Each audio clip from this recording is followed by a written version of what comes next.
Hello, আমি আসলাম আপনাকে। আপনি একটা অভিযোগ করেছেন বাসন থানায়। এ বিষয়ে আপনার কি মতামত কি এবং আপনার নামটা কি বলেন আপু? আমার নাম জান্নাতি আক্তার।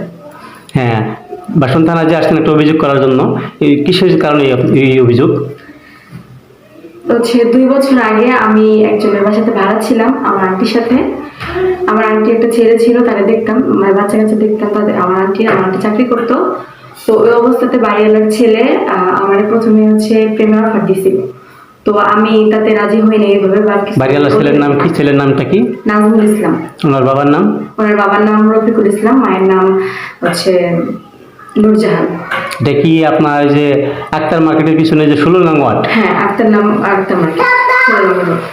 এখন ওই পরবর্তীতে উনি আপনাকে প্রথমে প্রেমের অফার দেয়, দেওয়ার পরে আপনাকে কি কি কি হয়েছে, কি সমস্যা? প্রেমের অফার দেওয়ার পর আমি ওইভাবে কিছু বলি নাই। তারপর সে আমাকে বিভিন্ন অনেক করে তারপর হচ্ছে আমার রুমে এসে আমার সাথে ধর্ষণের মতো কিছু একটা করে। তারপর প্রায় সময় চলছিল এটা।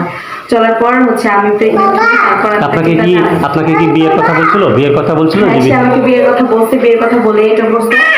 আর হচ্ছে আমি তাকে তারপর বলি বিয়ের কথা, যে হচ্ছে আমার বাচ্চা পেটে আসছে, বাট আমি কনসেপ্ট করছি।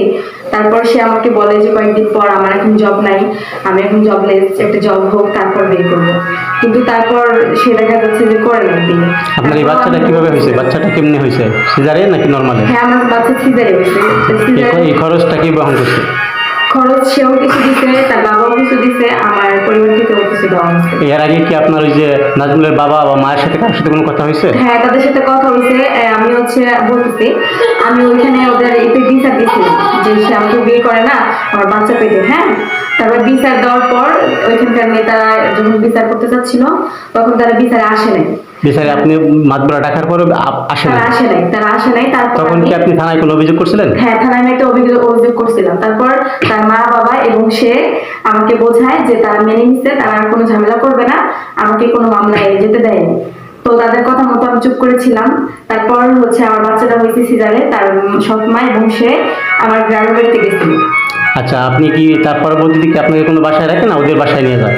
না, আমাকে একটা বাসা ভাড়া করে রাখে, সেখানে এসে যাতায়াত করতো, যাওয়া আসা করতো। সে এই যে আপনি যে অভিযোগ করছেন, সে কি নিয়মিত ইয়াবা খাইতো? বুঝলি না? ইয়াবা নেশা করতো? হ্যাঁ, সে নেশা করতো এবং আমাকেও করাইতো।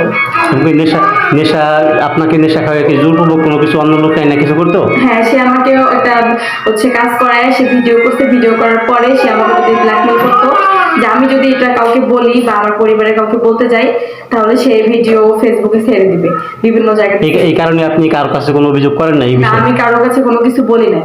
এখন এখন যে আপনি বাসা ছেড়ে চলে আসছেন, হ্যাঁ, বাসা ছেড়ে চলে আসছি। এখন আপনি কি রাস্তাঘাটে জীবনযাপন করতেছেন?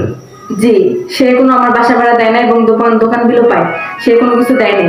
এখন লাস্টে এই যে এখন আপনি আবার থানায় এসে, বাসন থানায় এসে একটা অভিযোগ দেওয়া।